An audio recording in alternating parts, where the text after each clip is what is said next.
Hello everyone, welcome to my live stream. I'm back at it on this illustration again today. I realize I'm actually getting, I think I'm more than half done with the coloring, because as I've looked at it, I've had it hanging up over the weekend, my long holiday weekend. I'm mostly done with the Gryphon. I want to make this foot a little darker because it's not standing out well. The way the toes are really bright, it doesn't look good when you're across the room. I need to make it darker than this part so that the lightness of this is good, but these are even lighter, these toes, and it just doesn't visually work out the way I want. So it'll just make these toes darker, and I also need to make the claws this black, same black color. That'll probably help too. Then I need to add a little more shading to these flowers, and I also need to do further shading on this outside part of the nest. Add a little more detail to these tree branches. And I'm not sure if I'll do anything in the background. We'll see what it looks like. This gray stuff, I might just leave it the way it is, depending on once I've really worked over these needles, these pine needles. I might not really need anything more for this sort of just gray generic background area.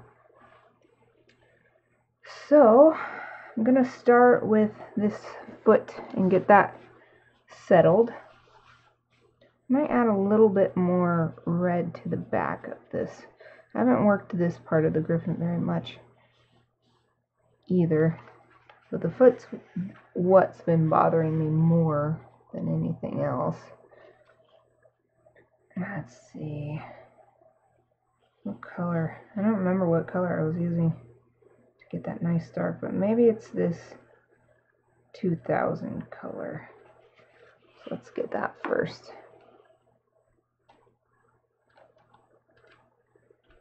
There we go. It's called Bark.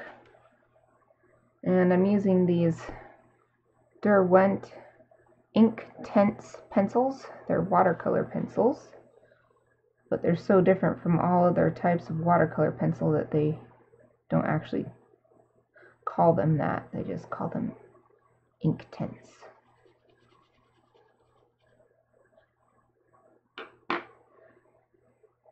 So since they are watercolor pencils, I'm using my water here and a variety of brushes. Mostly round brushes. But that liner brush that I got in my Art Snacks box this month, which I unboxed yesterday, I kept it out in case I want to use it, because it could be really useful in all these little tiny spaces like the needles up there. So I wanted to keep that available. Since it was out anyway, I was cleaning stuff up, getting ready for today's stream. I decided not to put that away.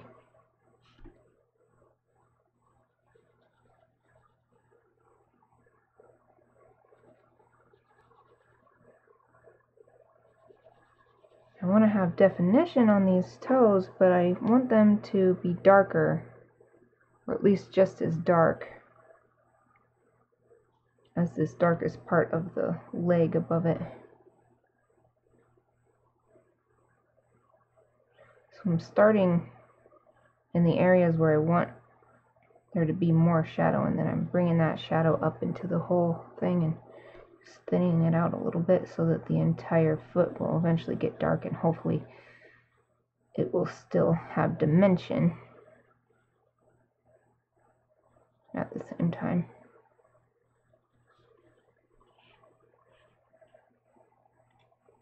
It's also hard to tell until it's dry just how much more color you need to put down. So with watercolor, it usually dries a little lighter, and I believe that's because if you've ever put water on a piece of paper, not watercolor, but just plain old water, you might have noticed that the paper gets darker. So I think a lot of the reason why watercolor dries lighter is simply because the paper itself is making the color look darker. I don't know if you can hear that, but my dog is barking. Hopefully it means someone's delivering a package.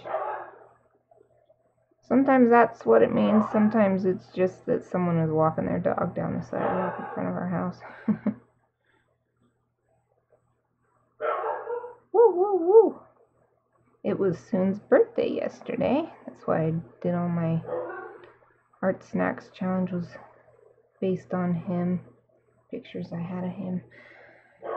Okay. I think at least for now until it dries, that's dark enough. So now, there were also a few other areas I wanted to get a little darker, like right here on the belly. But I'm not sure, maybe I should go with this 1910 color I've got. Where is that? Red Oxide, it's called. Let's try a little bit of that.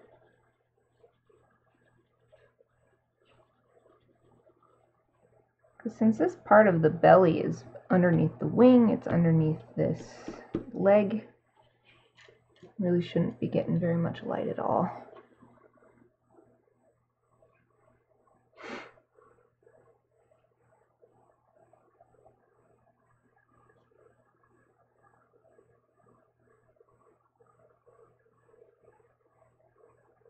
Spread that all the way out. Spread the color all the way out.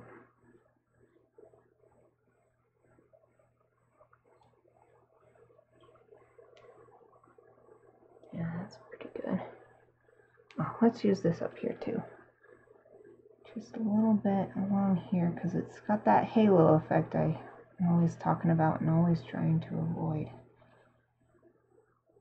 It's the effect where you're trying hard not to get the color where you don't want it, but in doing so, being overly cautious, you end up not getting enough color at the borders between two different things. It's kind of a, you just gotta look out for it. Because the way the watercolor dries can also affect it, so even though you might try really hard not to have that happen, sometimes the water carries the pigment and dries in a way that you have no say over it.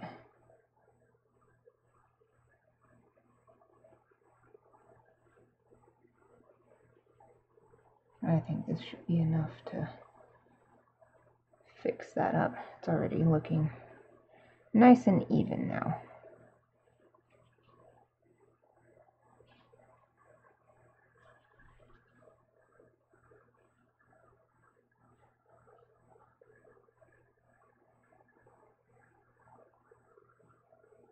Right here's a super tough spot. Bring a little down there too. Right between two needles, just barely, tiniest little line.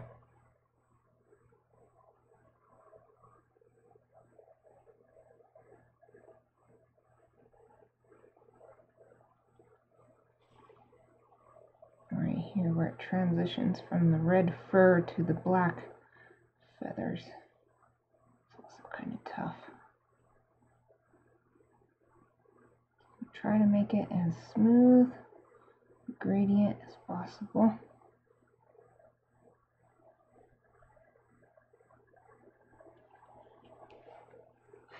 Yeah, I still want a little bit more right here, this little corner right here.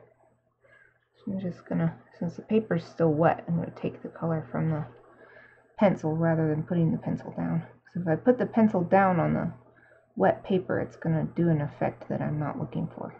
Right now I want it to be a nice smooth transition of color. Put the pencil down on the wet paper, you instead get a really dark mark that's very hard to move around. And that can be useful when you want that, but that's not what I want for this.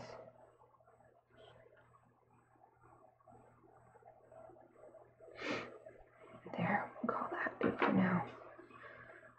something I'm trying to be careful of as well is overworking anything. When I got done working on this last time, before I had a chance to look at it for a few days but not actually work on it, I thought I'd need to add more, but as I looked at it, just gazing at it occasionally, I realized that this is probably good enough. It's getting to the point where if I put more color down, if I put more pigment on the page, it's just going to get muddy. Like, it's already starting, I mean, it's supposed to be brown, so that's okay, but it's already starting to get, lose definition, and I don't want to go too far. I think that's good. Oh, I need to get these little claws. So let's get the 2200. Let's just put this black. 2200.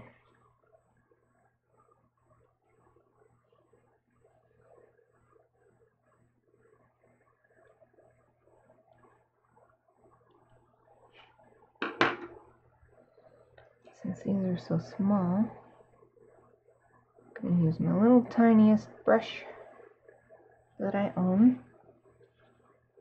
And that's a little bit too much water.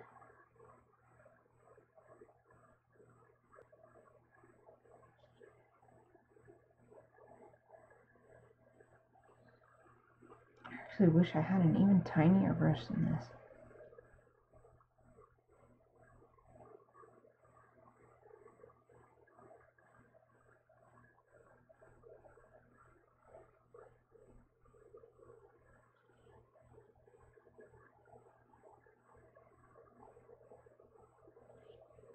Guess what I really wish is that these bristles stayed together. Maybe I need a new one. A new little tiny brush.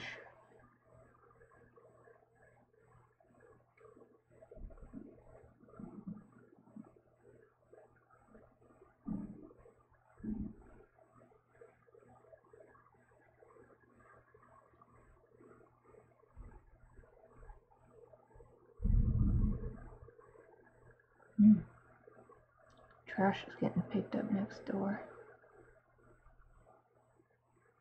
There's a community dumpster behind our back fence, and they pick it up on Tuesday. Makes a huge racket, like thunder.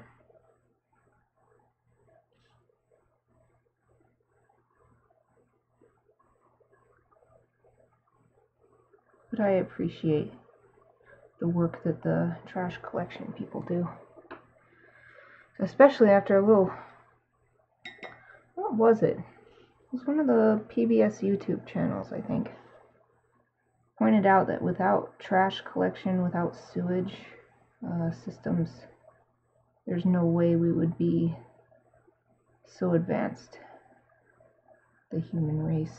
Like, we depend on it so much, and we don't give it enough credit, I think.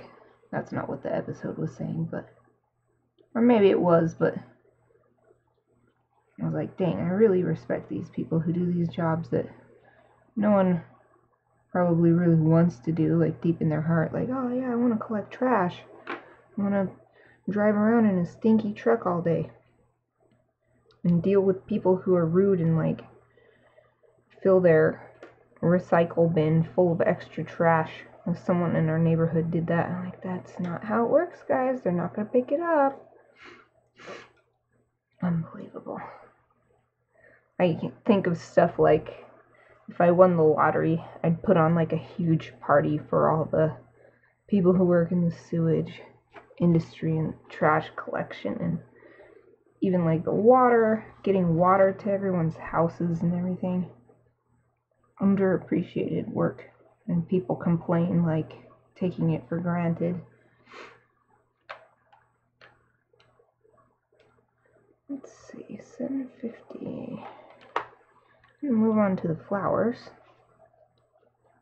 The 750 color. Gonna add more of that to get some darker shades on here. It must be what I used for this inside part, but I'm gonna use it on the outside now. But I better get up my reference for flowers. I'm not sure where it is. I'm going to have to scroll through all of these.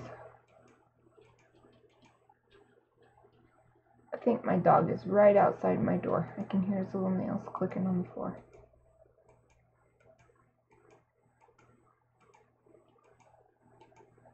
He really likes to hang out with me, but not while I'm streaming. I don't want his little furs in here all over my art. No pets allowed in here, though sometimes I can't resist if he follows me and I just let him be in here. Okay, got my reference images up.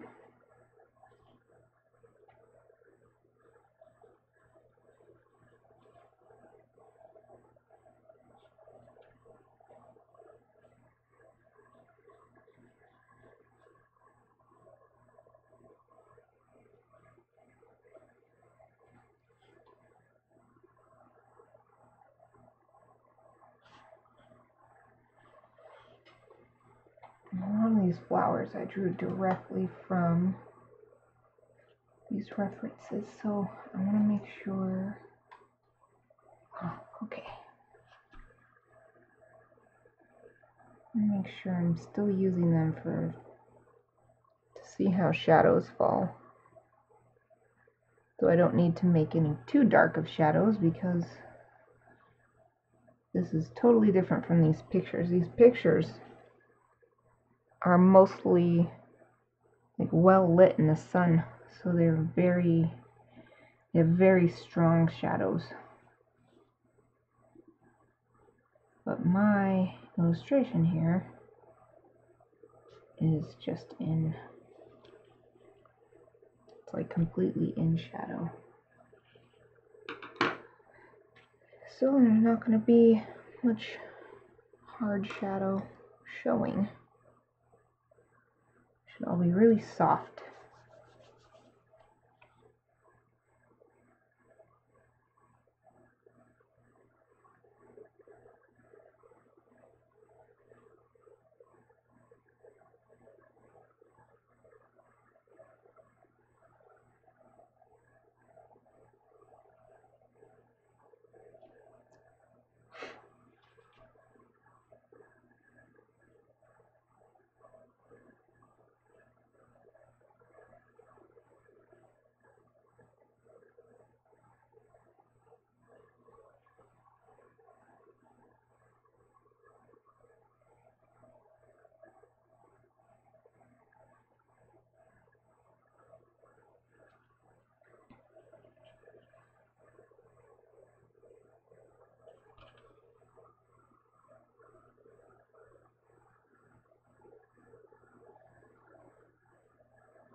This is one of those parts where not really much noticeable happens because it's getting into the little small details. It takes a lot of time,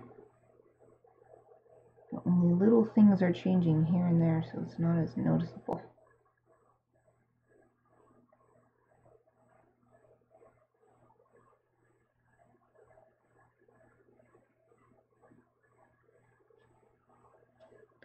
It's something that is a little bit of problem with my work as far as trying to make money off of it. That the things that I really want to do that I think are the most impressive and actually would make people want to spend money on it take me so long to create. I can make little things fast, but I never like them as much.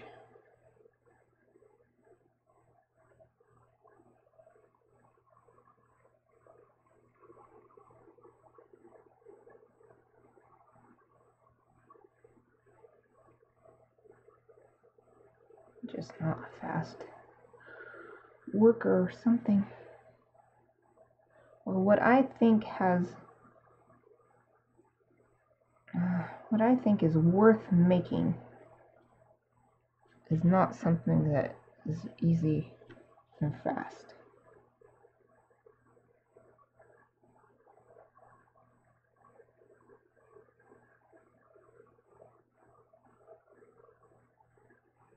I have to put a lot of thought and a lot of effort into it.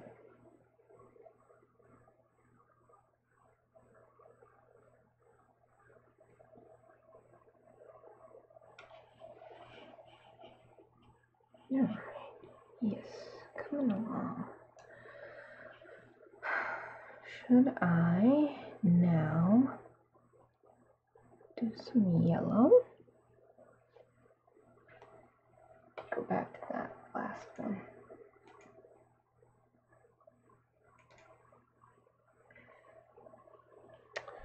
It's actually need to get much darker, but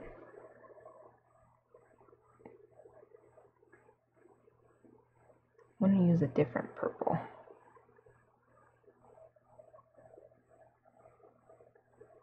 I'm not sure exactly what I'm looking for though. I think I want something a little more red. 720, let's see what that's like. It's called Thistle.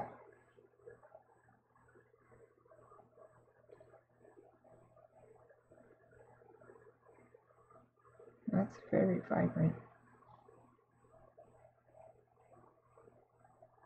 Might be what I'm looking for though.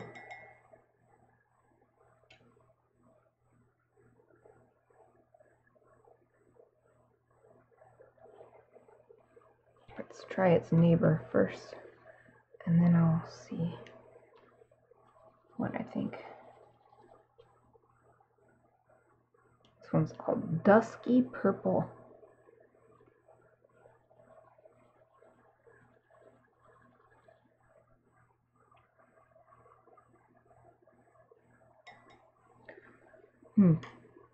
I like them both. I think I'll use them both.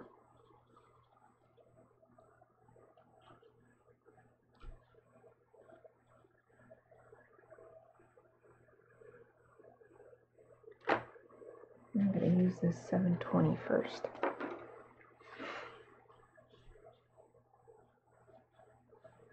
I'm going to enhance these little veins that I've already got in here.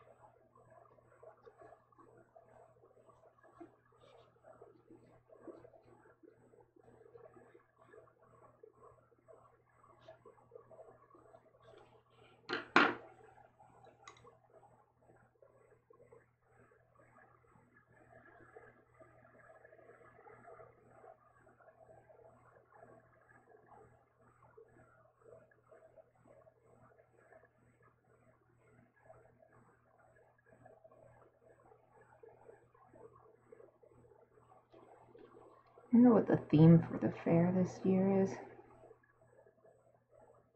Because every year they have a specific theme, which is something you can submit art and crafts for the exhibition under. You can submit it under the category of this was made for the theme. I've never made anything for the theme before. I've never looked it up in time or found out what it was in time to make something.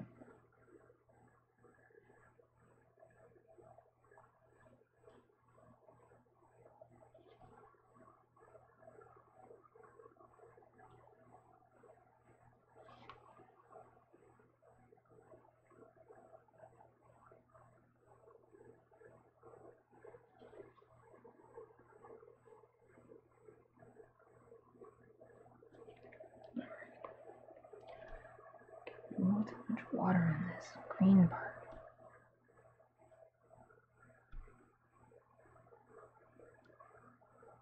Use the brush to pick it up, put it on the paper towel.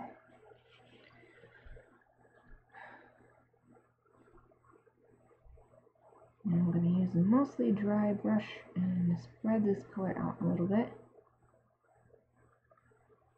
By using a dry brush, I won't spread it out too much. So I want these lines to stay pretty distinct. But it needs to be a little bit wet still.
Just started thinking about this show we finished watching last night called Space Battleship Tiramisu.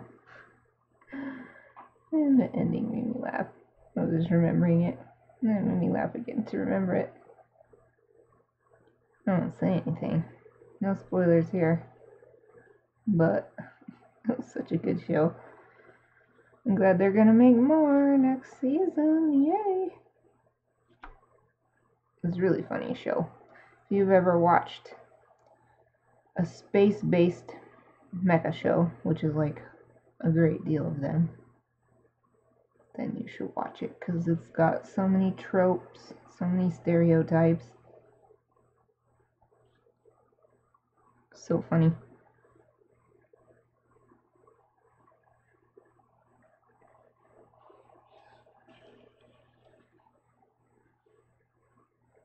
They even got the narrator is the same narrator who does, for me, the biggest one. He narrated Gundam Wing as well. But he's done other ones too, other mecha shows, narration.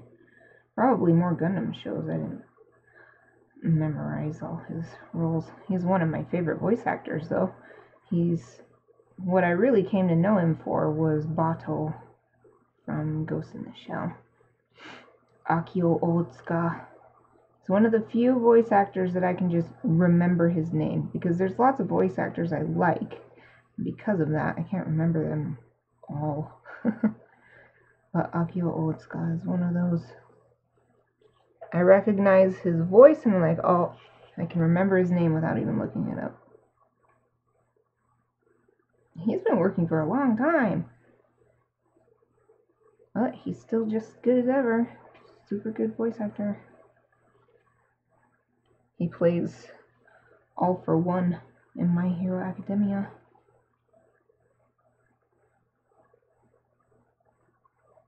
It's like, I hate All for One, but it's Akio Otsuka. I kind of want to like him just for that. No, I hate All for One. He's such a jerk. Manipulative. He's a good bad guy though. I can like him because he's a good bad guy. He's I don't know. He's a true bad guy. I like him for different reasons than I like Stain as a bad guy. I like Stain because even though he's doing these horrible things, he's got very strong moral convictions that are actually kind of, you don't want to side with him, but you're like, He's got a point.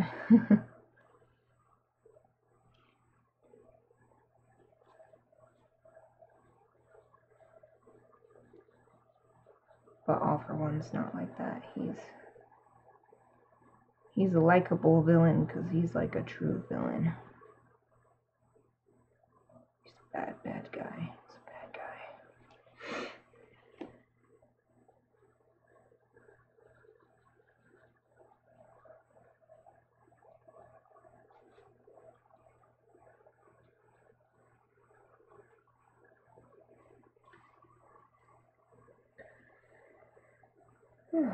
I don't know color on these. I'm looking too pale. It's too pale. More color. These are supposed to be violets, so I want to make them purple. Some of these violets are like mostly yellow.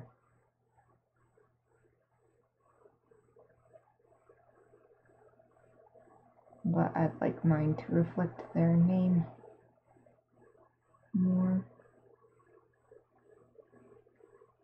When I say some of these violets, what I meant was my reference image stash. They're all mountain violets, which has it has a lot of, what do you call that, colloquial? You know, the local name for something, the non-scientific name. But I liked it when I heard that it was called mountain violet.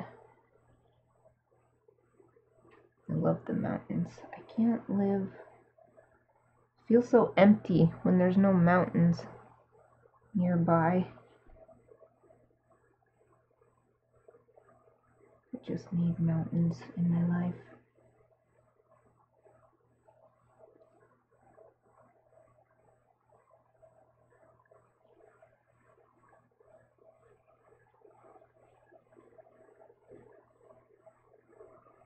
I keep thinking of what the judges might possibly think of my piece when I submit it to the fair exhibition. I hope they're impressed. I want to win something. I wonder if they'll remember the piece I submitted last year, which is the January Gryphon that I made. This is quite different, much different composition, much different atmosphere, perspective, etc. But I bet if it's the same judges, they still might recognize it or be reminded of it. Yeah, that's good. What about these? I need more. Maybe. Oh, but maybe I'll go to this other one I was going to use. What was it called? 730.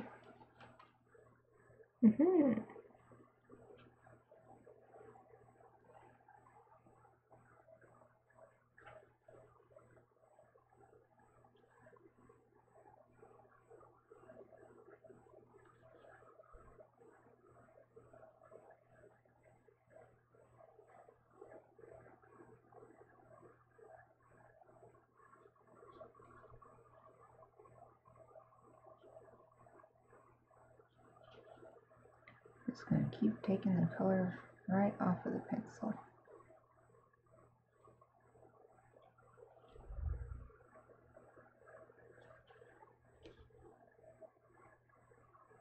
Man, it annoys me when I think I dried my brush good enough and it has too much water still.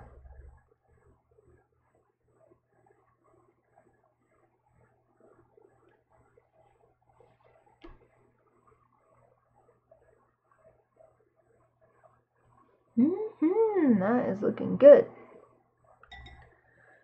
These need more. These need quite a bit more, actually. They're not nearly dark enough, I don't think.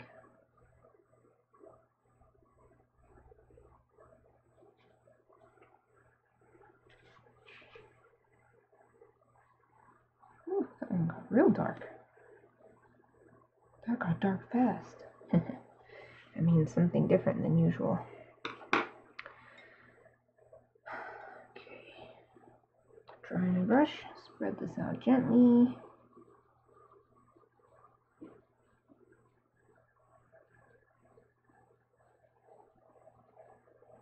There's so much that I've learned in my own personal, what's the word? So I'm self-taught for the most part for watercolor.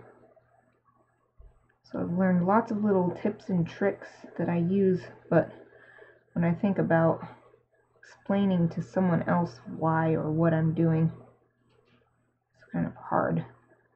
Because I didn't like learn it like someone said, hey, you can do this. So I've never thought about it in words or instructions before. Well, I had a friend recently express interest out of the blue in having me teach her either watercolor or marker techniques. So I've started thinking of it in that way. It would be cool if I could make a little money teaching.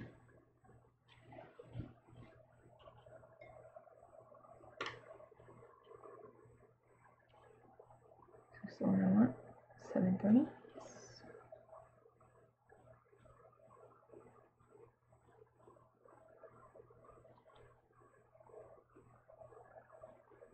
Considered contacting this local art venue that has like a 50-50 split or something with artists who teach classes at their venue.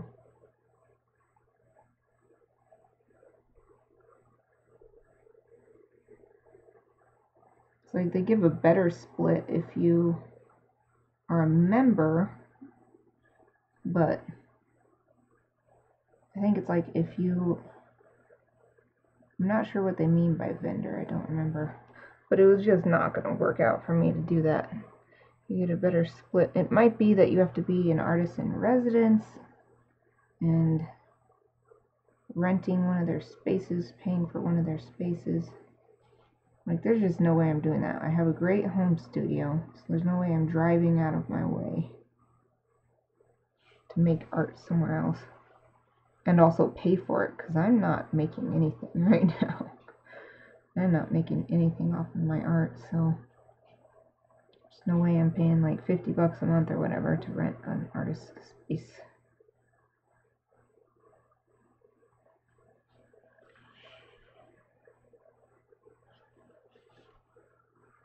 Well, I guess that's exaggerating.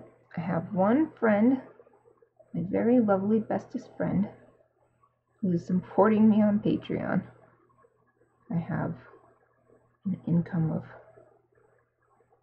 $4 a month after Patreon fees.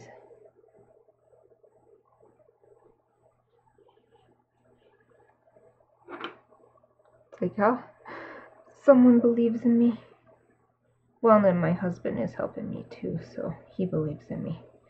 He's my patron, like a traditional art patron.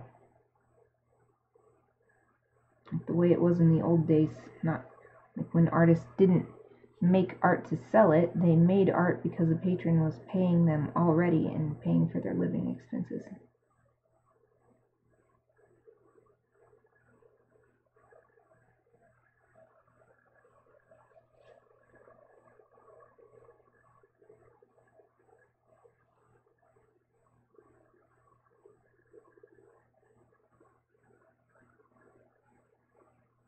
It makes me think of art history and learning about all that stuff.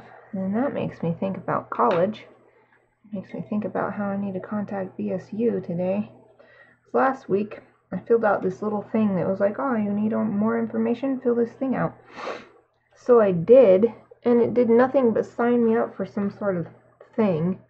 And it seems like they're not going to, like, contact me to discuss my plans or whatever. Because it's kind of useless. They didn't explain that by filling out the give me more information form. All it would do is sign me up for their little website that has a bunch of information all on one page. Like, that's not helpful. I can find that stuff on my own. I need to talk to somebody. Because what I want to do, for one, I already went to college for a long time, part-time while working full-time. So I went for like, I don't know, 6 or 7 years. And I took several semesters off at several different points. And so I don't think I got past the sophomore level with my studies. I was definitely into the sophomore level. I finished all my general eds back then, but now it's been so long that... Oh, 260. Oh, that's this one. Nope, that's not gonna work. That, I don't know how many of my credits are still good. Which classes I might need to take over, or how the degree requirements have changed since the last time I went to school. Because I really want to finish my degree. Even when I quit going to school in favor of my job at the time, my IT job that I had back then. Yeah, this color's good.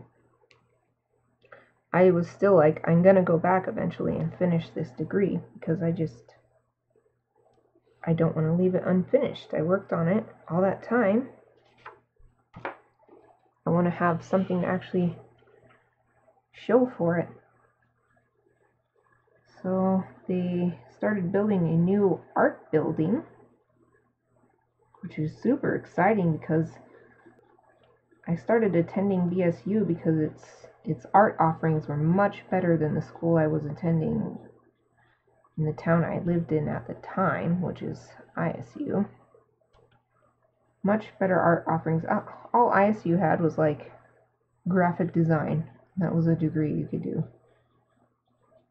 Like, no, that's not what I want to do at all.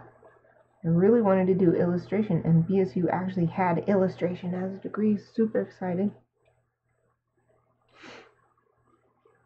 So this time, now that they've got the new art building, it's a really good reason to apply, try to come back and finish my illustration degree in the new facilities. The old facilities, the degrees at BSU were better, but the facilities were just as like crappy as at ISU, and in some ways worse, because the main art building was always infested with these little bugs, and for some reason the heaters were always on. Even in the summer the heaters would be on, and so it was just miserable once it got warm. And then even in the winter, because it was actually cold, it's like the heaters went into overdrive and it was way too hot. And it was in this old like repurposed building that used to be an elementary school, or some sort of thing like that. They do that.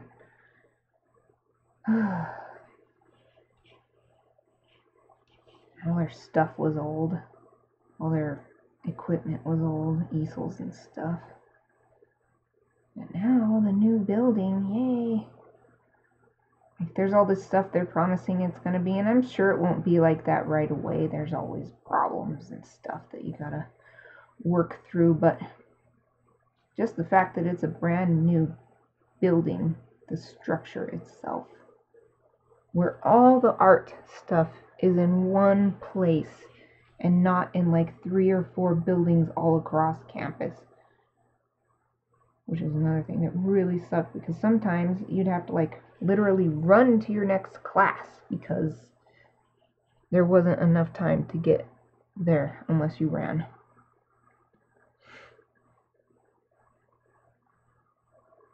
This time though, since I am so fortunate to be completely free to focus on my studies, I don't want to go for just one degree. I want to double major, because the thing that I've always wanted to do more than anything with my art the thing that I always think of again and again when I think, what do I want to do with myself, is write a book and illustrate it myself. And maybe not just one, write more than one book. Write books and illustrate them. So I want to double major in illustration, of course, and then the English degree I would need, I think they call it literature. I was hoping they'd have something like creative writing. But I guess that's too generic, because creative writing can be applied to nonfiction stuff too. I've always imagined that writing a book is probably, especially a fiction book, which is what I want to write, it's probably the same as doing an illustration. You got to start with a basic concept. You've got to work with that, brainstorm ideas for a while, and then you've got to break it into a structure so that you know what you're going to do, know where you're going. Or this is my idea of how a good book is written. I know that not all books are written that way, and I also know that not all books are that great. But anyway, even though I have this idea about what it's probably like, I've never actually taken classes pertaining to that other than the typical English requirements in high school. And I didn't take too many in college. I took some literature classes that were like reading, because that was required and separate from the English classes. I tested out of English, because if I do say so myself, I have a very good grasp, at least in writing, of the English language. It fascinates me. I love it.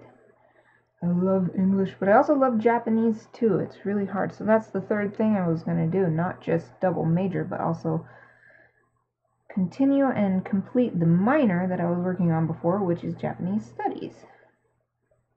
I just love Japanese.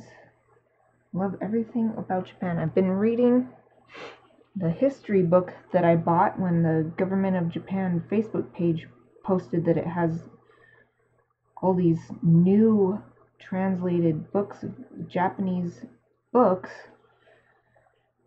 I don't know if I'm making any sense, but I was so excited because, for one, I'm like, if it's the Government of Japan, it's not gonna just be like pop culture stuff where it's like, yeah, you can learn some history and stuff from pop culture, but how do you know what's generalized to stuff that's not actually accepted fact, or what's been changed up in order to just make the fictional story more interesting and that kind of stuff. So I was so stoked when I saw that indeed there were actual history books available. So I've been reading the first one. I just ordered the first one on the list. First one that was clearly a history book. I just got on Amazon right away and ordered it. I've been reading it ever since it arrived. And it's just as interesting as I hoped. It's about one of the most popular periods in Japan's history, which is the Meiji Restoration, the end of the Tokugawa shogunate. Has a title person that it's about. But interesting, so the English, the way they translated the title in English is Mutsu Mune Mitsu. I'm pretty sure that's his name. It's confusing because his dad's name was almost the same too. But anyway, it's in English. They changed the title to, or translated the title to, and his time. So Mutsu Mune Mitsu and his time, which is a typical way that we would say it in English if we title the book that way. But in Japanese, it's Mutsu Mune Mitsu and that time, or that age. Sono Jidai. So I think the Japanese title actually makes more sense based on all that I've read so far, because it's not just about Mutsu Munemitsu. His name is a freaking tongue twister. It's talking about all kinds of different people who were around in that time.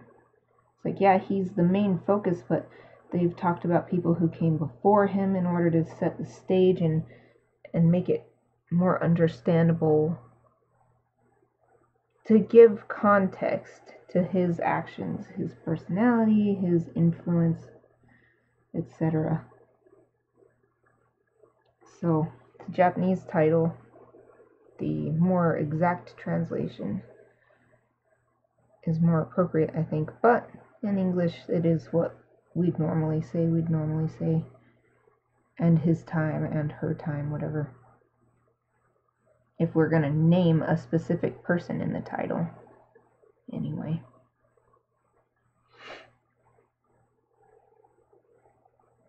And it's funny, as I read, they have included kanji for important things, like important names of people, important events, important concepts, political or historical concepts.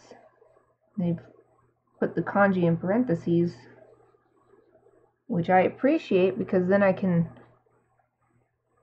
at least familiarize myself, if not memorize, the kanji.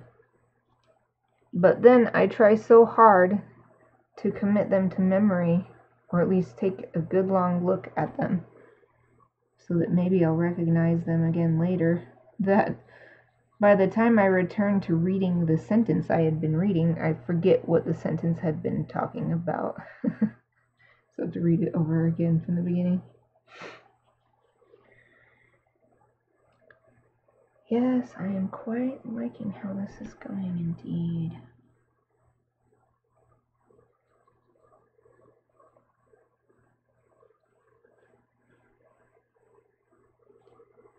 It's very lovely. Just want to read my Japanese history book some more. It's interesting, I was thinking about it this morning. I did not have any interest, or at least not any good teachers for history all through my grade school, K through 12 years. I don't remember learning anything at all.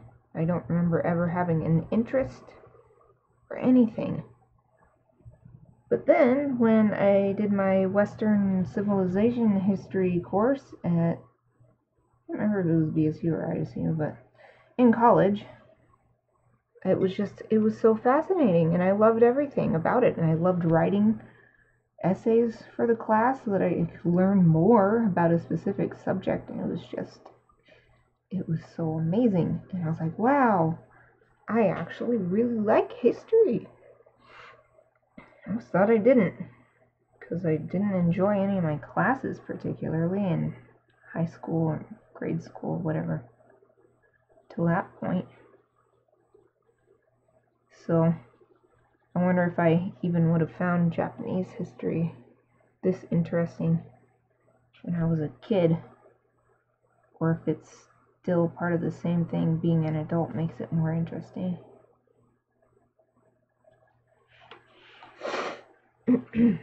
Goodness, my nose is really bugging me today. Super annoying. My nose is just like always slightly running all the time. Super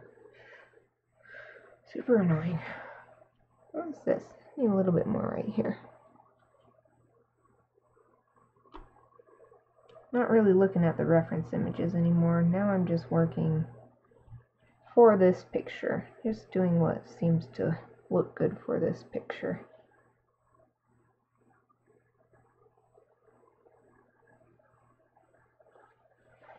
I'm loving this color. It's a great accent to the yellow that was already there. I don't know if I should call it good. Maybe a little bit more on this one at the bottom.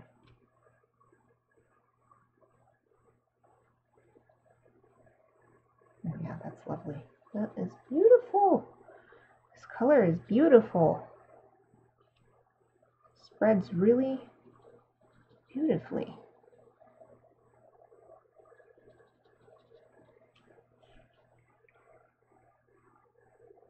I think I probably should, I don't know.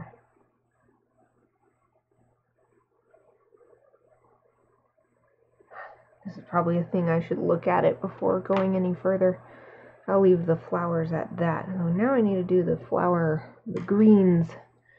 The greens on the flowers. So what color did I use here? I don't think oh, 1600. Let's just start by adding more of that. Here it is. Leaf green.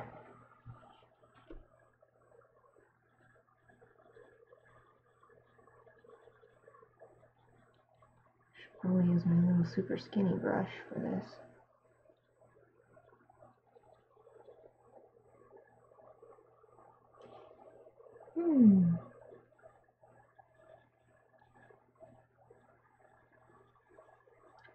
I'm gonna have to do these separately. This is a good opportunity to separate and show what greens belong to the foreground and what belongs to the background.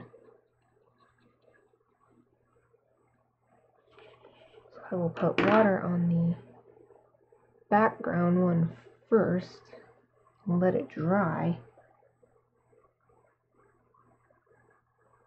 so that it doesn't blend in with the foreground one. Oh yes, that is lovely. That is so great.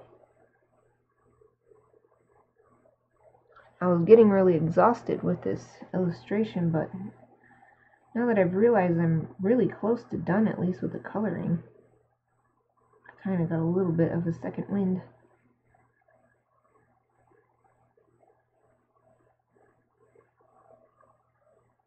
It's still a little bit daunting, though. Why do I do this to myself? I think of projects that are so hard. Well, I gotta have a challenge.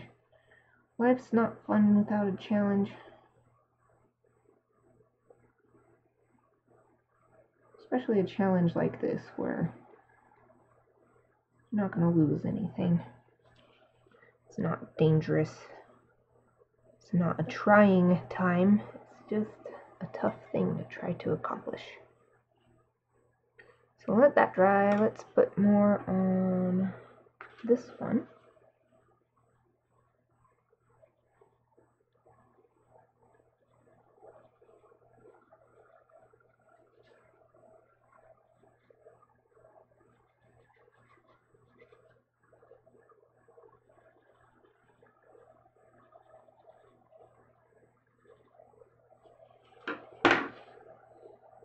Okay.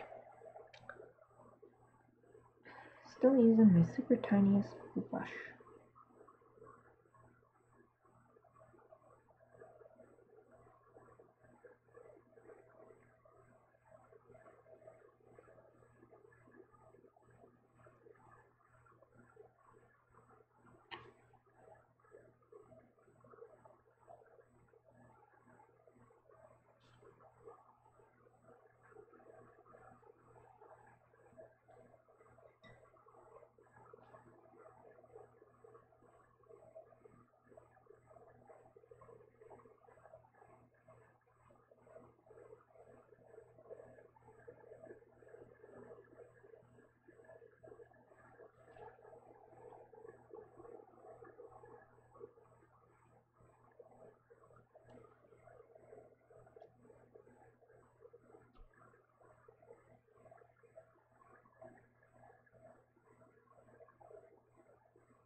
And a little white to show that it's the inside of the plant. It's been like ripped off or whatever happened to it to allow the bird to get it, allow the griffin to get it.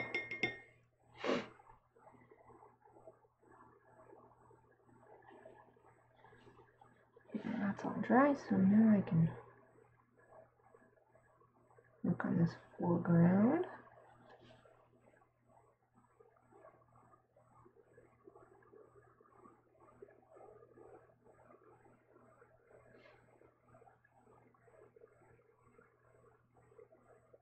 It's thinking about the Japanese history again.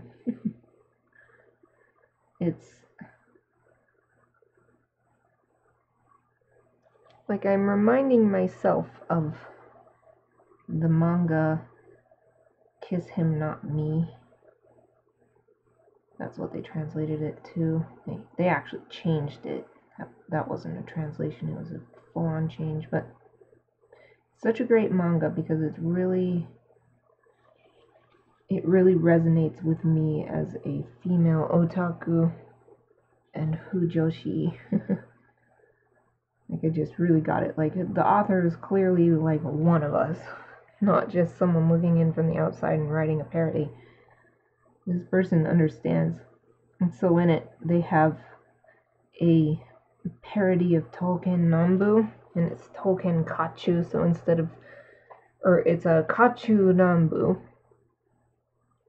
So Tolkien is the swords and Kachu is the armor. And so they went on a pilgrimage to the actual,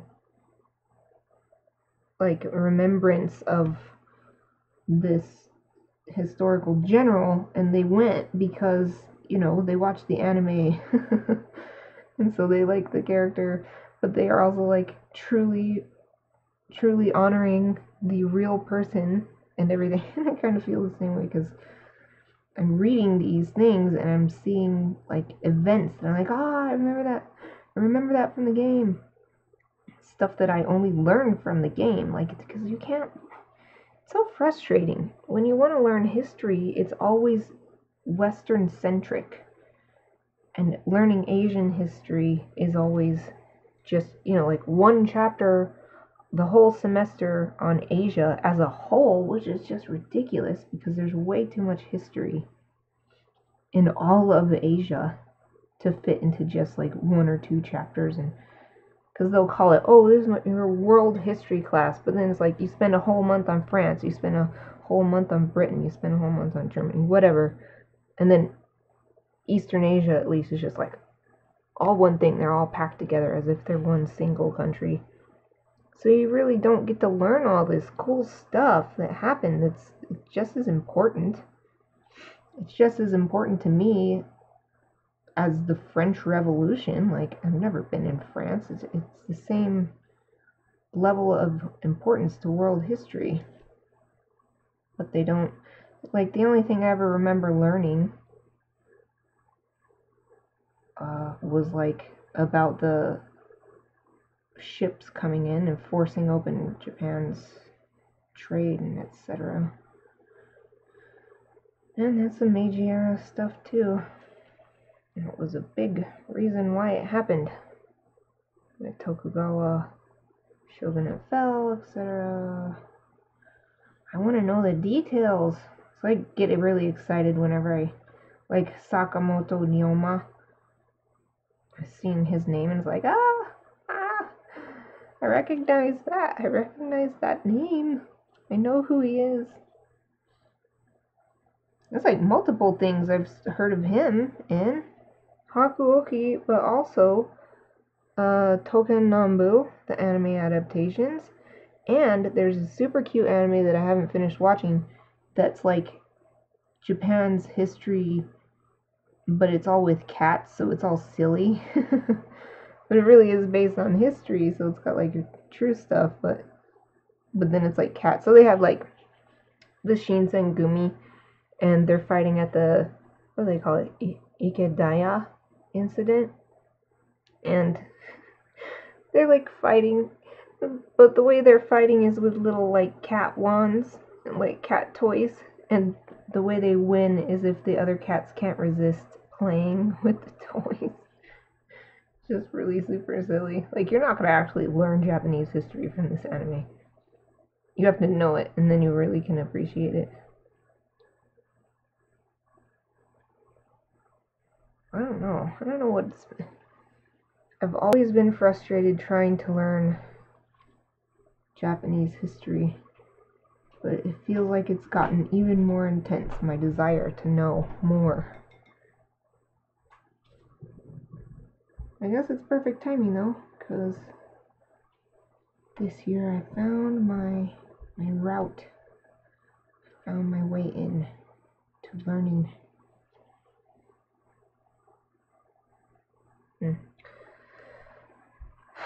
I don't know about this stupid green stuff. It's not really standing out the way I want.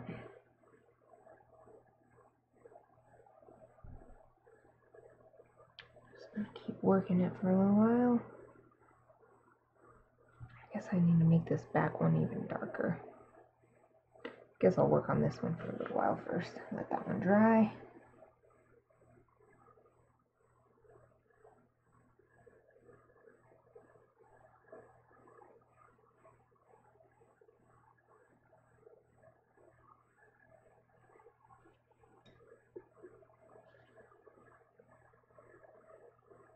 Smooth this color out a little bit.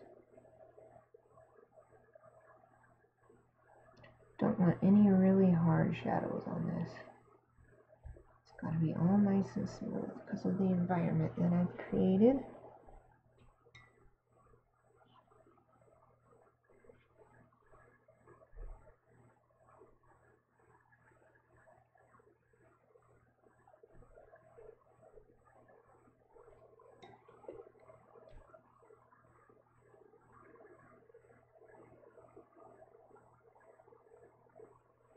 If I can finish my degree pretty fast, I could still apply for the JET program. That's still a thing. Last I heard, the age limit was 40. I'm only 32.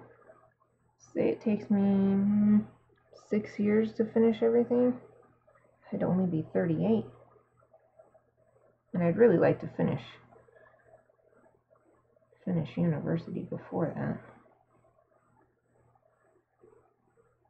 I'd really like it, if at all possible, to finish in 4 years. 2 degrees, well, a double major and a minor in 4 years when I already have some credits that will hopefully still be valid. Or at least, hopefully, I could test out, like the English classes, the basic English classes. I know I could test out.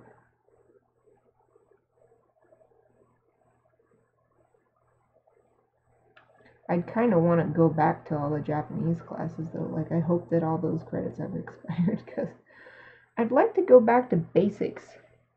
Because with anime and games and such being my main source of practice for Japanese or for hearing spoken Japanese, it's all, none of it is like polite. It's always the impolite style of Japanese.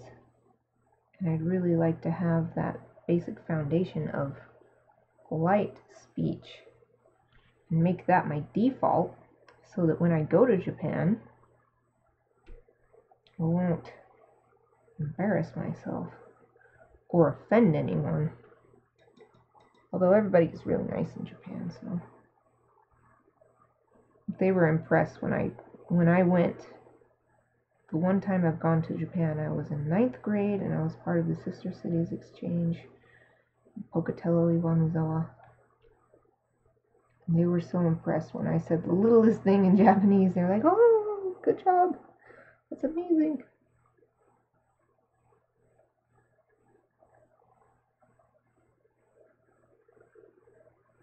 But still, if I have the capability to speak politely, I would like to.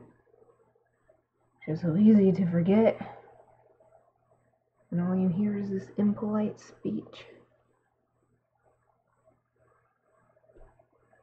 Not impolite, but familiar.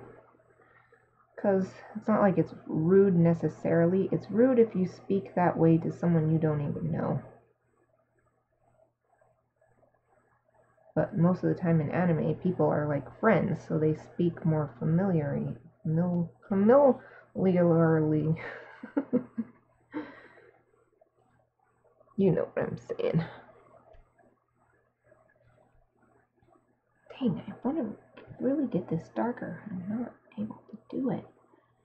Come on, much darker, much darker.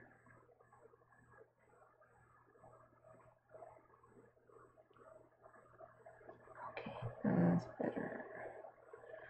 Much better. Okay, back to working on this one. See, this is what I was talking about at the beginning. It's such a little thing, but since it's so detailed, it takes forever.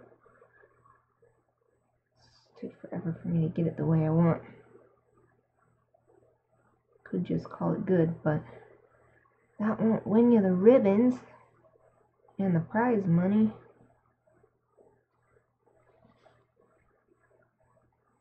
When I think about it, I don't actually care as much about winning the prize money. The fact that I could be acknowledged with a ribbon by other people who really know art, it's more valuable to me. It's not like I don't want the prize money though, but it's not like I gotta win this so that I can get it. I don't even know the amounts. I don't even know the prize amounts. Okay, I think that's better. Standing out a bit better. Okay, I better be done with this for now.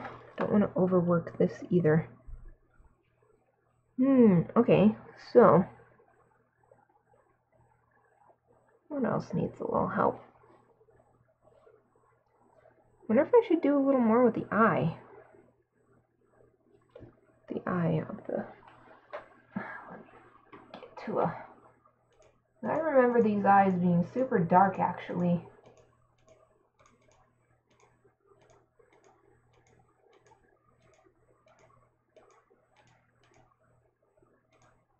Yeah, they're practically black. Even when the rest of the feathers seem black, like the eyes are black. They definitely need to be darker. In fact, let's use the actual black pencil. Ink black. I will leave a little bit of light up near pupil and this highlight that I've got on here. So I'm going to put the black on. Pupil is. Then I'll spread it out with a relatively dry brush so that it will still have a little bit of interest and it's not just some black hole in the robin's head. I said robin and then I'm like, I want that veggie burger from Red Robin. I'm so obsessed with all these vegetarian foods. It's so, like, I officially became vegetarian a couple weeks ago. First I was just like, I just don't want to eat meat anymore, and I wasn't like, I'm officially a vegetarian, I'm not going to eat any meat. Wasn't like actively doing it, I just didn't want to, and I'm like, man, there's so much good stuff that this may as well be an official vegetarian and actively try to avoid meat. Because it's so easy. Like, had these Morningstar corn dogs. So good. They taste exactly like a corn dog. Furthermore, they're actually better for my physical fitness goals, my body composition goals, you know, building lots of muscle and losing all the fat I can. Well, in a healthy way. The macros are way better. Like, there's way more protein in the veggie corn dog than in a regular corn dog that's actually made with meat. And of course the fat was lower because it didn't have all that fatty meat in it. It did have a little bit more carbs, but only like 3 grams more. It was amazing. I was so happy.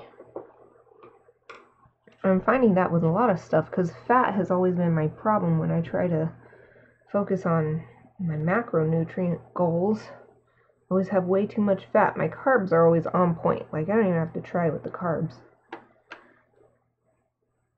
But I always have too little protein and too much fat. But now switching to vegetarian stuff, that's actually really great because there's a lot less fat and a lot more protein. So I think I'm going to move to these pine needles now. I don't know where the reference images were. I just have everything in one folder.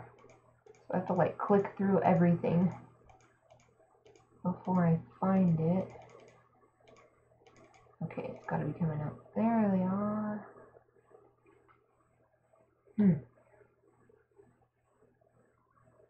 This picture just has some of these. This is from farther away. That's against the sky, so that's not a very good one. In fact, I'm just going to delete this one. It's not a good reference. Okay, I think this is the closest. So the way these needles seem to work is the closer you get to the end, the greener they are, and the higher up they are, they more tend to be a yellow green. So I think I'll start with a yellow green. Ah, this would have been perfect, but I didn't write down the number. Let's see. Spring green. If this end is correct, it would be perfect, but these end things can be totally unreliable. Not a good indicator at all of what the real color will be. Let's see. Okay, that's not bad. I don't know if it's as yellow as I want though. I'll keep it out for the middle green ones. Let's write down the name. 1550. I guess it's the number, not the name. Keep this one out. Let's try this one. It's at the very beginning of the yellows. Sherbet lemon. This might be what I'm looking for. Oh! Goodness, no. That's way too... That's a very pretty yellow, though. That's not what I want. It's like it doesn't look at all like this. This looks so green. You guys probably can't see on the camera. This is so green looking compared to this. This looks like this color. Oh well. What's some more? Here, this one looks apple green. What is this one like? Ooh. This one's good. This one's pretty yellow. Much more yellow than that. I'll go with this.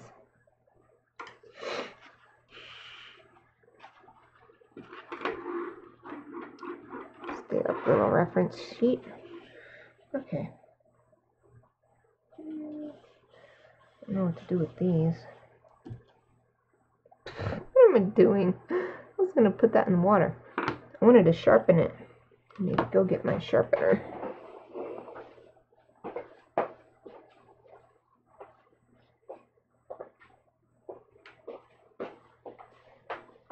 My nice long point sharpener.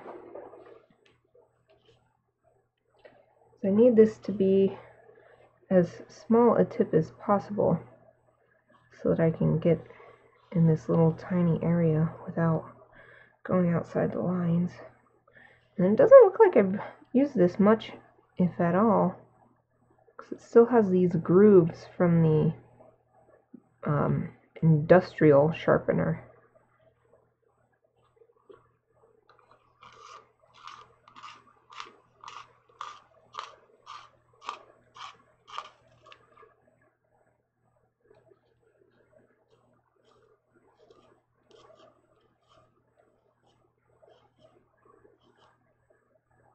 Okay, that's good.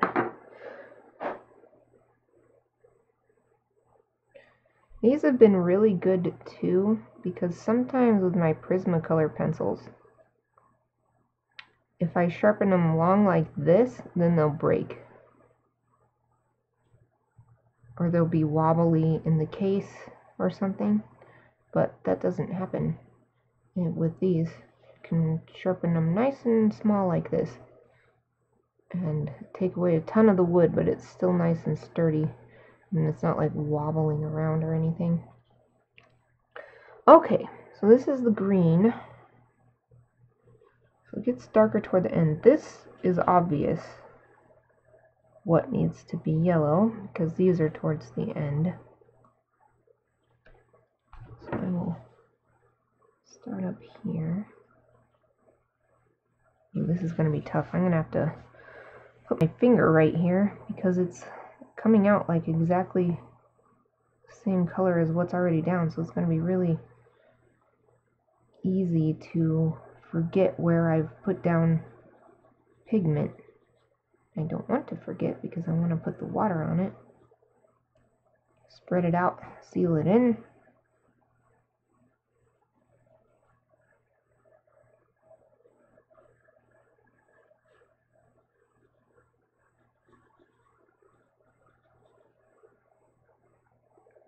Okay, that's probably far enough with that color. So let's just right there. You go over there. Oh, suddenly a wave of tiredness hit me.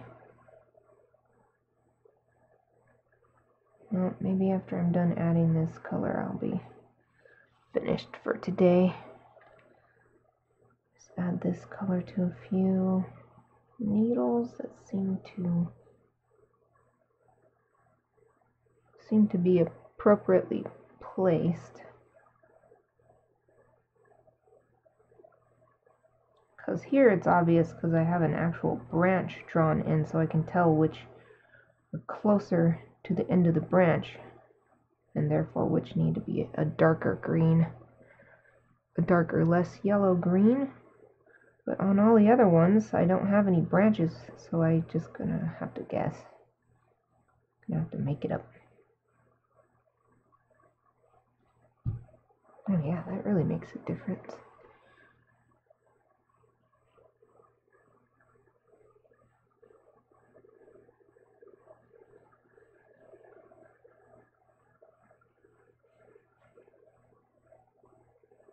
Might go over with these later with some gouache or something, just to give them a nice shine, because pine needles are actually really shiny.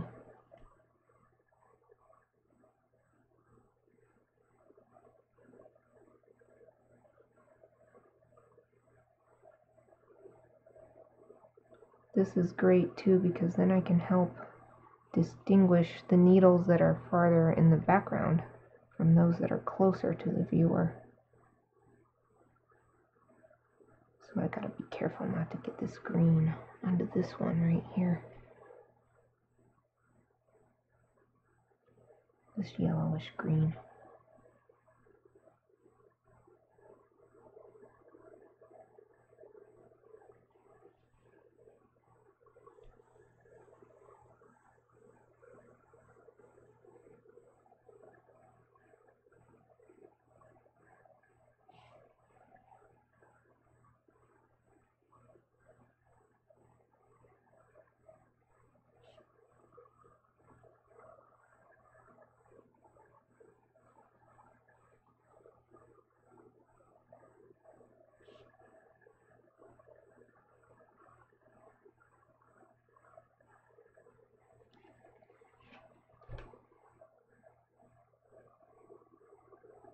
Okay,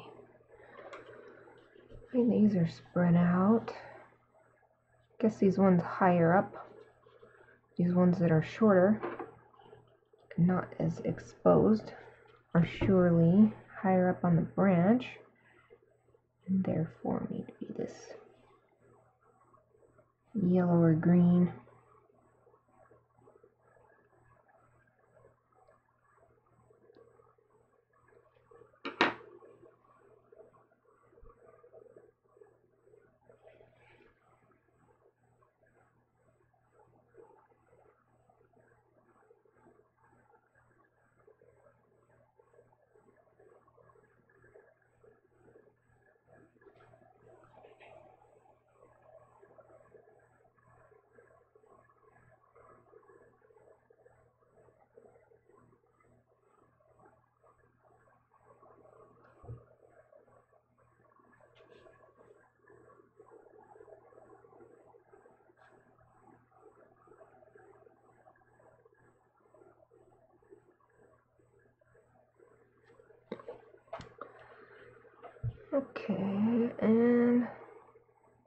let's do the same thing here. The ones that are shorter will be this most intense yellow-green. Ah, why do I keep doing that? Don't put this in the water. That's not what I'm going for today.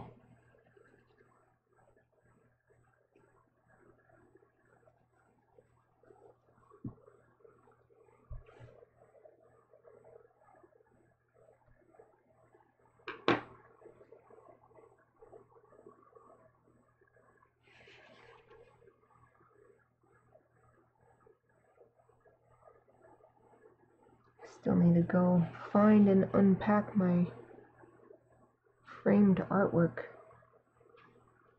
so that I can examine the border on my first Gryphon illustration, my January Gryphon, and see how I did that. I know I did silver, and I put metallic silver acrylic paint on it so that it would sort of shimmer. And I found a bunch of metallic acrylic paints that I forgot I had that I never used before. So I can do my idea, which was just do a different metallic border depending on what the rest of the piece was looking like for each of these months. But what I don't remember is if I did anything else other than just put the silver on. Like, did I put some gray underneath in order to enhance the silver effect, or did I just put the silver on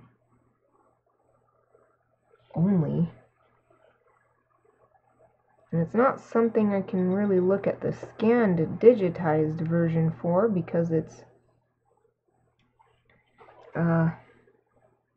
you know, you don't get that metallic effect.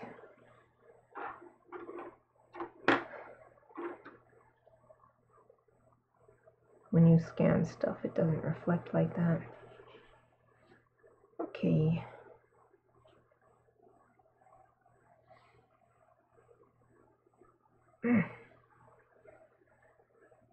So hard to continue. I've gotta continue. Come on. If I don't get this done by the end of the month, I'm not gonna be able to get it framed in time to put it in the fair.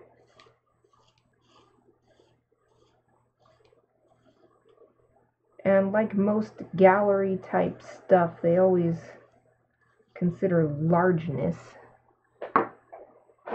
Like if you look at all the winners paintings and stuff, they really favor larger pieces. And this is pretty much the largest I go. So I really need to get this done, this particular piece done. The one piece where I did win a prize, I submitted it in the amateur category, because back then I wasn't focusing full-time on art like I am now. It was a really big piece, but it was also super simple. Like I could have done the same exact thing at a smaller size, but I had a 15 by 20 illustration board, or no, it was a watercolor board. I was like, why not use it for this?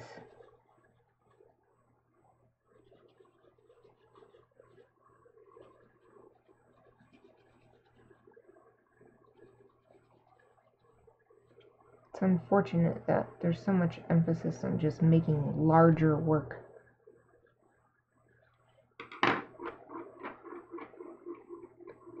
So I prefer to focus on details rather than size. But if you want to sell work like in a gallery, gotta make what people want. But my idea with these is, if I can submit them to a gallery and have them shown, then they would go as a set, not just as a single piece. So it would be more impressive because there would be a bunch of them there. Of course, that doesn't work for the fair, because the fair, you can only submit so many pieces. You can only submit one per category. I think you can submit up to 3 total, but it has to be in different categories.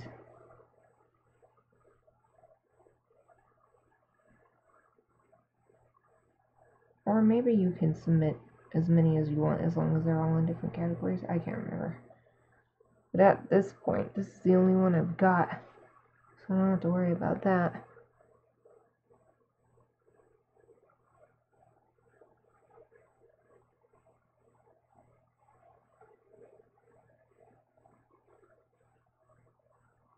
It is satisfying filling in each one of these needles with more color.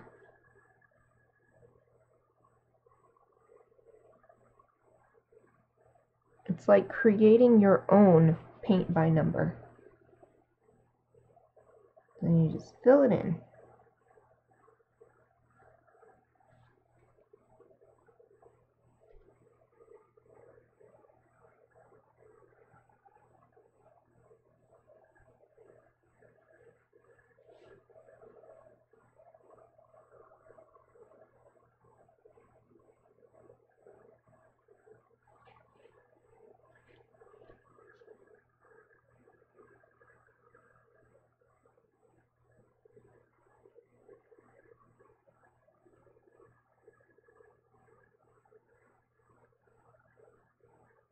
I had enough water for two needles.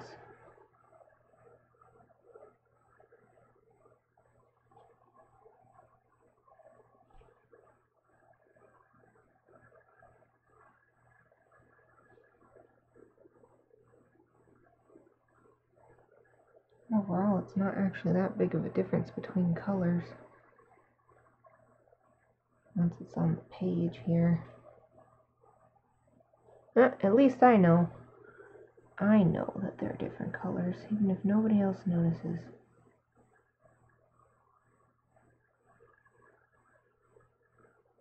It's kind of like this character in Code Realize.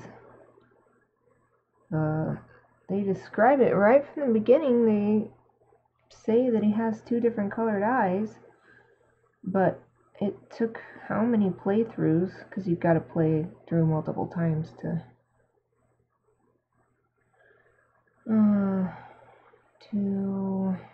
finish the whole game. So many playthroughs before I stopped and looked at the illustration to verify and see, does this guy actually have 2 different colored eyes? Did I say pupils before? Not irises, if I did say the wrong thing. Anyway, indeed he did, but they were barely different. And in the anime adaptation too, you have to be looking for it to really notice. They don't really explain why that is. It's just part of him, I guess. Just how he is. So this is kind of like the same thing. No one may notice unless they look really hard.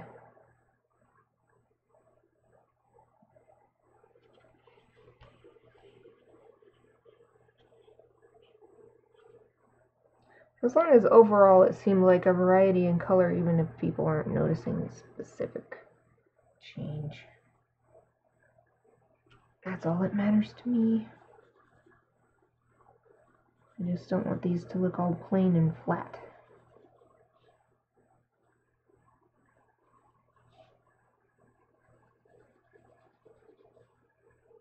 See, I'll say that's enough down there.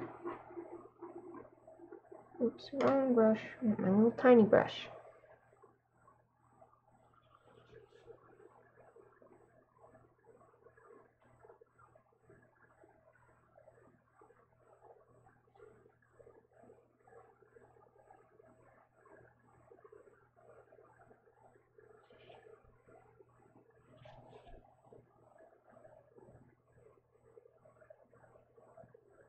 I think my fan, which I finally got out, I finally unpacked it.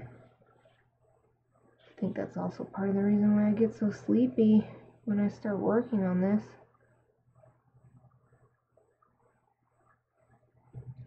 It's just humming in the background, literally behind me.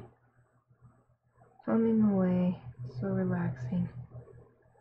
I just leave the fan on all the time in here now, because this room doesn't get very good circulation. The air gets really stale really quick. And then on top of that, when I've got all these lights on in here for working on art, it also gets really hot, even though I'm in the basement. So like the other room will be like freezing, but this one will still be very hot. And it's getting too hot outside now to open my window.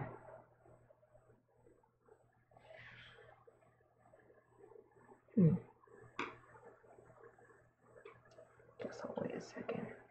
I'm going to do these, that limeish green color.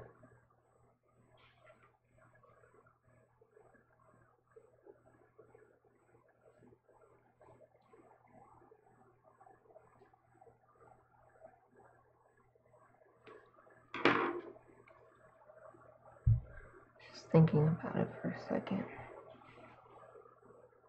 It's hard to decide right here which should be which color.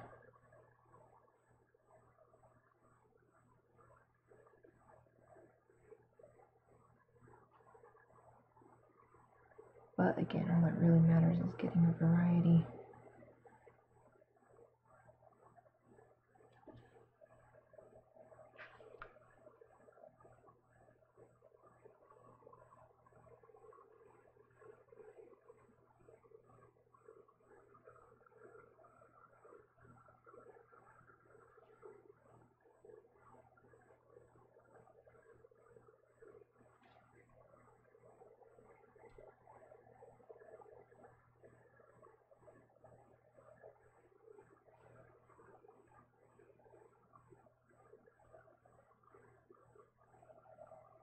There's actually not too much left to do for these.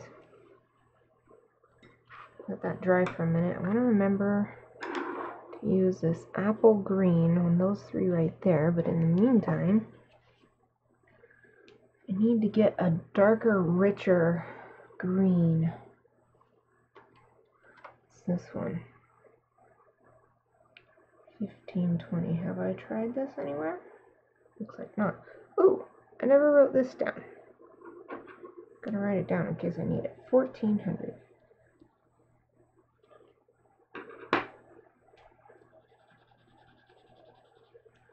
Oh, reference sheet's getting really full.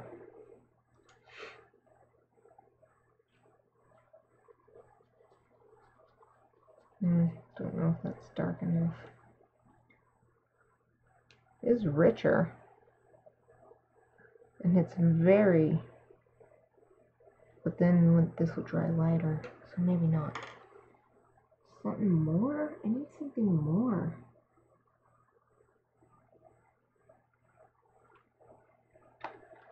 It's this one.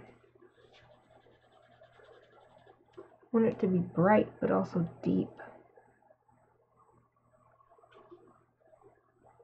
It's always kind of hard when working with a limited set of colors to get the exact color you want.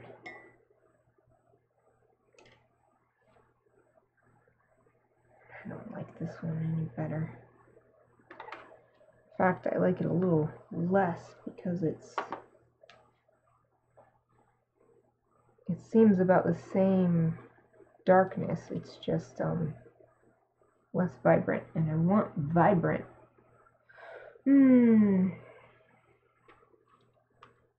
There's an iron green. Looks really dark. Oh, I doubt this is going to be what I want. Let's see.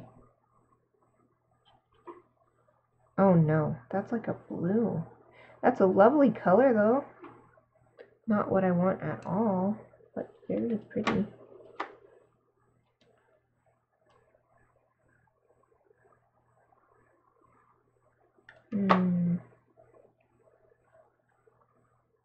There's a beach green. Might have to go with that first one after all. So far it's the closest. Yeah, this one's not bad.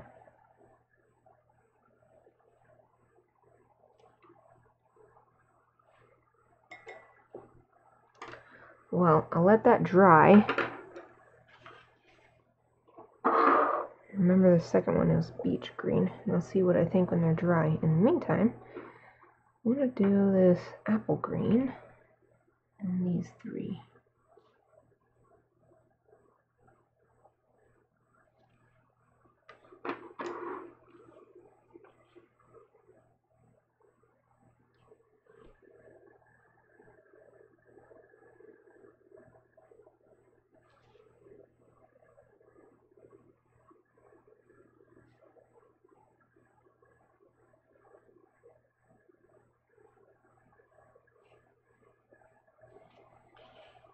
There we go.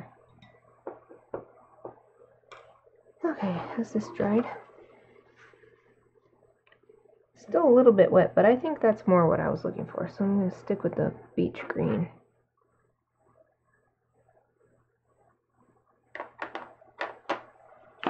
Oops. Let's write this down. 1510. There you go. Okay. I almost did it again. I think I keep thinking I want to sharpen this, and instead I'm going to put it in the water. Thinking about that it needs to go somewhere that isn't on the page.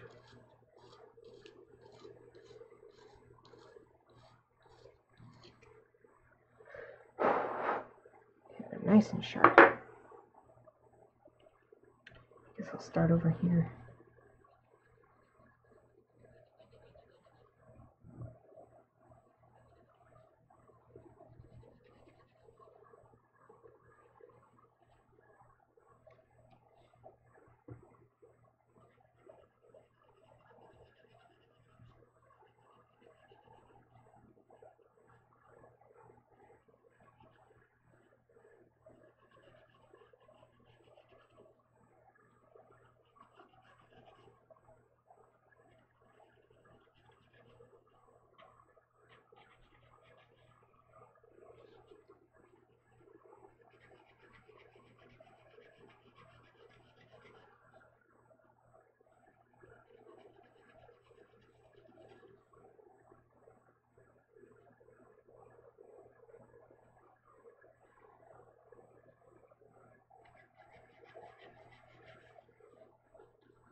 Trying to remember specifically.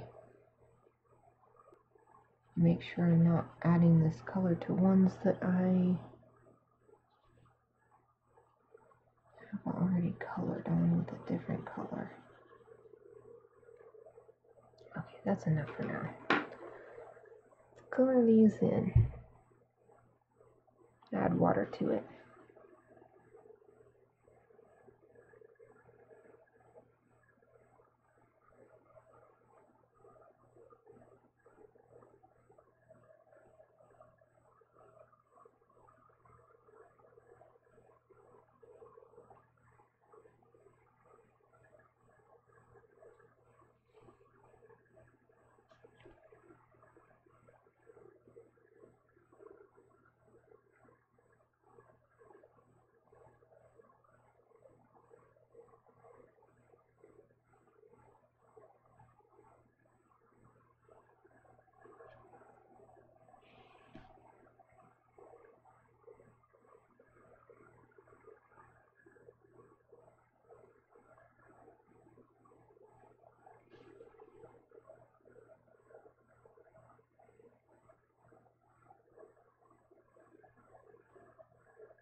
realized my lower back isn't hurting like it usually is, but I wonder if that's because my upper back hurt so much from my workout yesterday.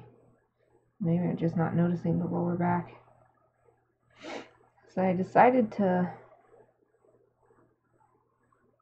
go heavier on the back track part of my workout. The instructor always says stick with your chest weight or maybe even a little heavier. Usually I've been actually reducing it, but I started thinking if I don't get my upper body stronger, if I don't push it, I'm not going to be able to lift the heavier weights from my lower body, because in order to do those squats and stuff, I have to be able to get the weight over my head. And even though, you know, I'm using the proper technique to do the clean and press and then set the bar on my shoulders, it's so heavy. It's not getting it on my back. It's getting it off after I've done all the squats, and my whole body is like shaking because I worked so hard. So I need to get my upper body stronger, and if my chest is stronger than my back, that's no good. I need them to be the same. So I pushed it in class on Monday, and now my deltoids and my trapezius muscle and my whole upper body has been sore since last night because of the delayed onset muscle soreness. It always takes like half a day or even a whole day before my body gets really sore. Haven't been pushing myself as much in class because it's just hard to stay energized for that when I've been, there's a little tiny gnat in here. When I've been on this reduced calorie diet for so long, it's like my energy levels are relatively low, which I think makes sense because food is energy. That's what calories are. It's a measure of energy.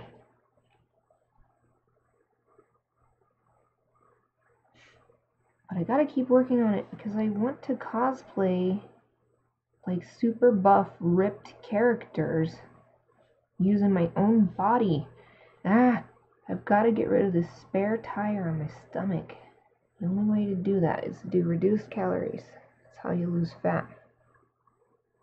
Keep doing my weightlifting at the same time so that I'll lose as little muscle as possible.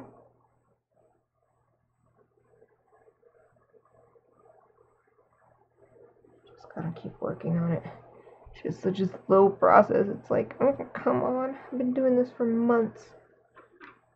Like literally I have a graph that I've been filling in each day that I manage to stay under 1,500 calories consumed. And it's almost full, and it was 120 days, so that's 4 months. I've been working really hard. It's like there's a point where it gets to be habit and it's super easy, and then after that I'm like reaching this point where even though it's habit, it's starting to wear on me. So I'm still able to not eat too much every day. It's just so hard. It's getting really hard. Especially now it's summer and the fair is coming and I know I'm gonna eat on the fair food. And it's bad. It's bad to be on a reduced calorie diet and then suddenly eat a lot. So at least in August I'm gonna have to switch off of the reduced calorie. I'll go to a maintenance calorie diet.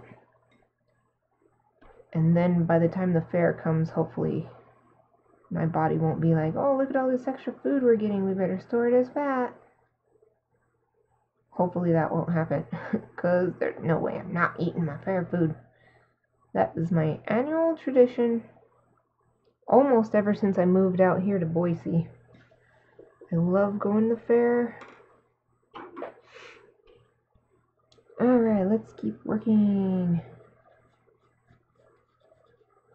when I'm done applying this color, then I'll be done for today. Not too much left to do.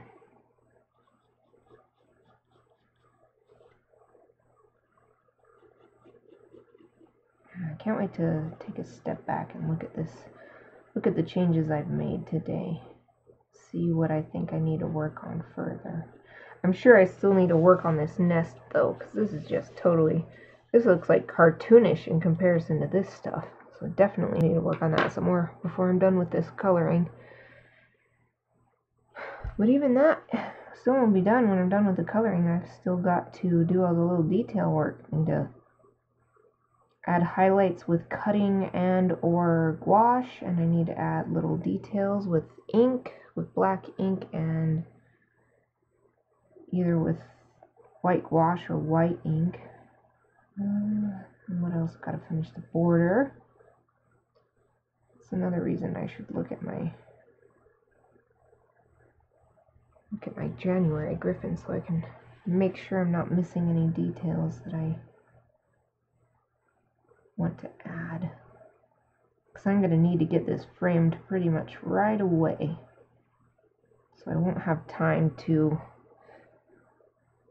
gaze at it and be like, oh, whoops, I forgot to do this, and go back and add it. There's not going to be time for that. I mean, I might have a few days time if I finish it soon enough.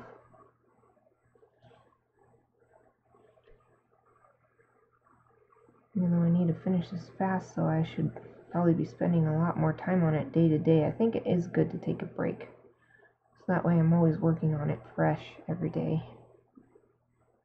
So it gets a point. There always gets a point where you're not seeing it anymore. You can't see what you're looking at. Like, yeah, but visually, like literally, physically, you're seeing it. But there's no meaning to it. Like when a word, you know, you hear a word or you say a word or you read a word and suddenly it looks like nothing to you and it looks like it shouldn't be a word anymore. You just start laughing hysterically at some random word because it out of nowhere sounds hilarious. So that happens with art too, visual art.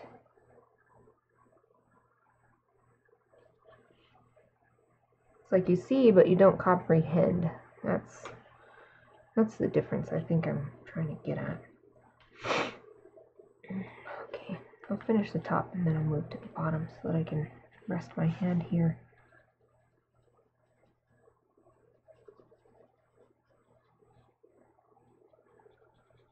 This is going to be good too, to cover up all this red that accidentally got on the needles.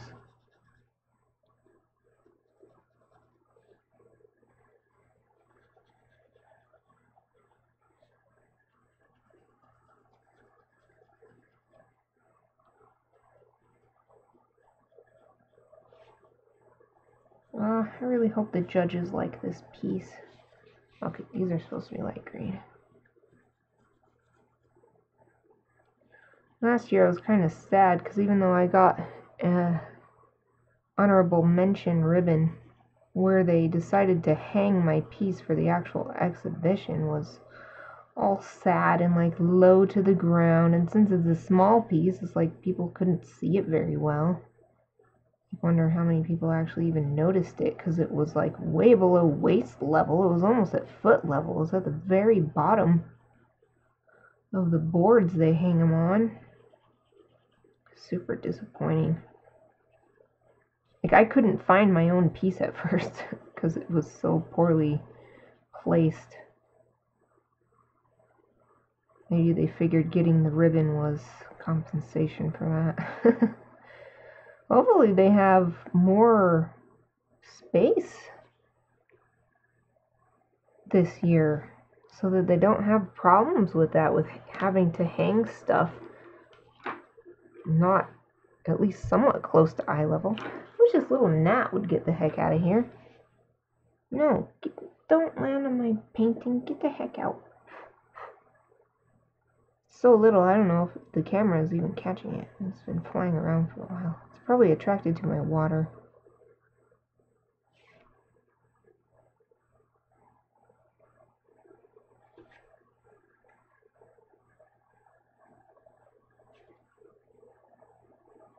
Almost had enough for 2 needles here.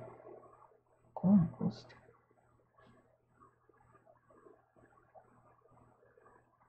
The light is shining right on this corner, so wherever I put water down, then I can't see anything because it's just reflecting the light.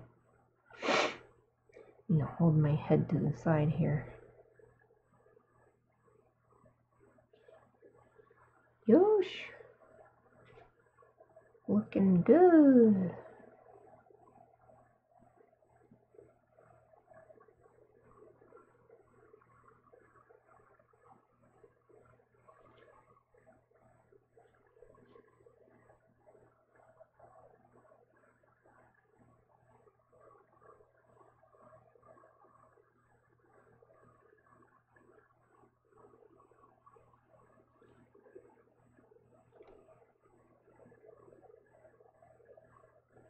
Guess I'm also going to need to add a little brownish color to these branches.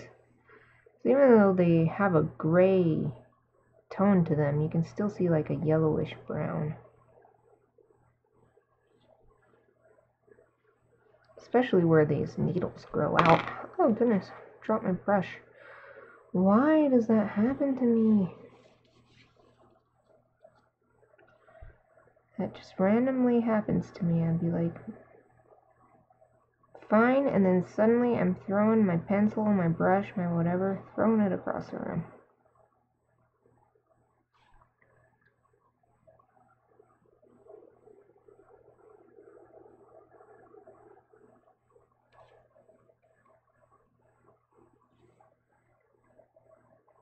Guess I can go back and watch my video later and see what I did. I'm pretty sure it happens whenever I change the position of my hand and I just lose my grip on it.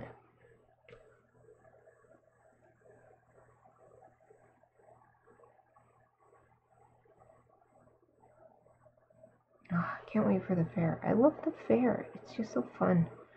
There's so much to do. I don't ever go on the rides because, for one, they're way too expensive. I'd rather spend that much money at Disneyland. And for two, since it's like, you know, it's a fair, so it's got all gravel everywhere and everybody's walking in the dirt, and then you go on the rides and you go on the upside down rides, which I really like. And you get all freaking rocks and dirt in your eyes when you go upside down, and then it's not fun anymore. I had that happen to me once, and I was like, I don't want to do this anymore. It's not worth it paying so much money to get rocks thrown in your eyes. So you're just in pain the whole time. It's not like you can concentrate on getting rocks out of your eyes when you're freaking spinning around upside down. It's not worth the money. Especially with the lines too, because the lines are super long. A lot of people around here don't go anywhere else ever in their whole lives. So they wait in line like it's a Disneyland ride or Six Flags or something. Huge lines to go on a little dinky ride for 5 minutes. 5 minutes at most. Oh, there's so many reasons not to go on the rides. You can do all this other stuff and it's free. As long as you pay your main admission to the fair, you don't have to pay additional charges to do this other stuff. Like, I don't know, they had pig racing one year. I think they're doing something similar, but it's like puppies or something this year. Puppy racing. We had a dog tricks one year. There was all these rescue dogs were trained to do cool tricks. Or like BMX and skateboarders doing sweet tricks. I guess I like it when people do tricks.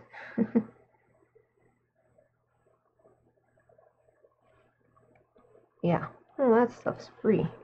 Ooh, and the hypnotist show. It's like one of the best things. It's one of my favorite things. It's always hilarious. And some hypnotists are better than others, but I've never not enjoyed a hypnotist show.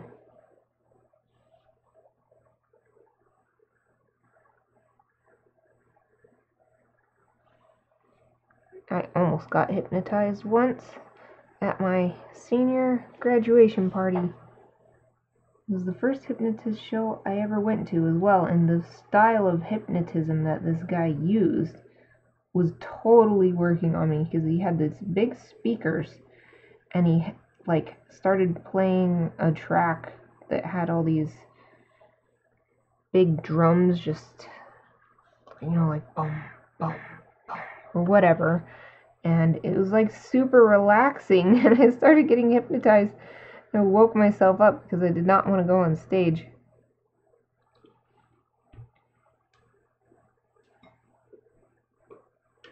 I always think that I would want to be hypnotized, but then I get self-conscious and end up not hypnotized. So I'm not a good candidate for hypnotism shows.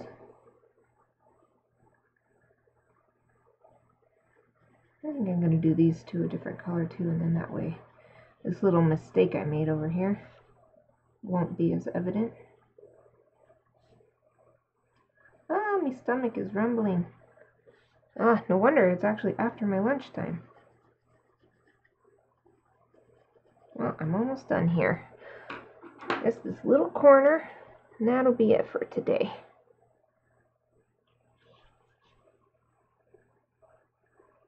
Good job, me, hanging in there, not ending early.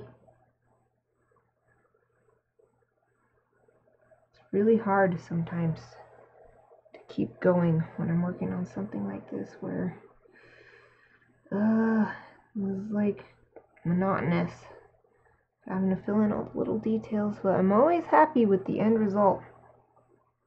It never doesn't feel worth it when I'm done.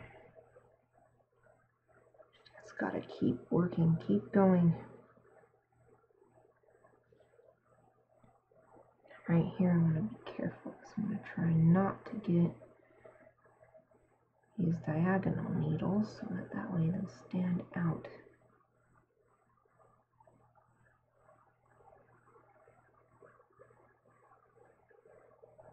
Oh, wait a minute. Maybe they're supposed to go. Yeah, never mind. They're supposed to go behind this. Boy, I really did mess up this little section. I've got to try even harder to hide it. So nobody will know. At least nobody will notice.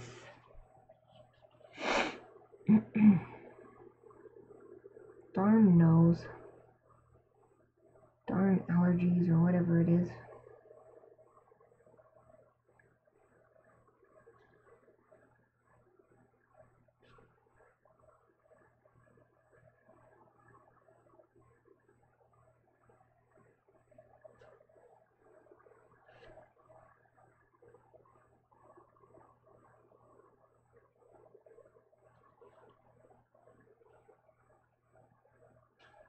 Couple more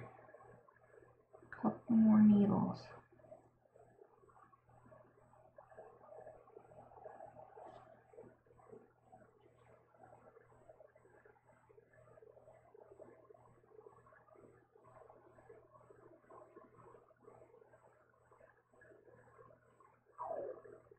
My stomach just went ah.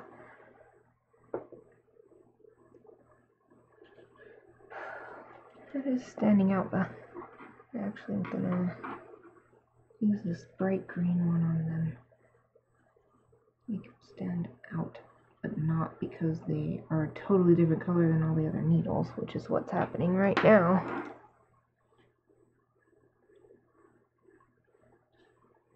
I'm gonna make them that really brighter green. Biggest contrast of greens that I've got going on right here.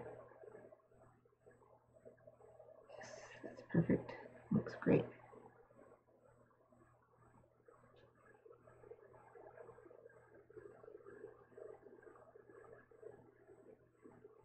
Without this, they were just looking underworked and not standing out for being a different color. They were standing out for not being worked as much as the rest. If that makes any sense. Sometimes I wonder if I'm explaining myself well. Alright. Yep. That is good for today.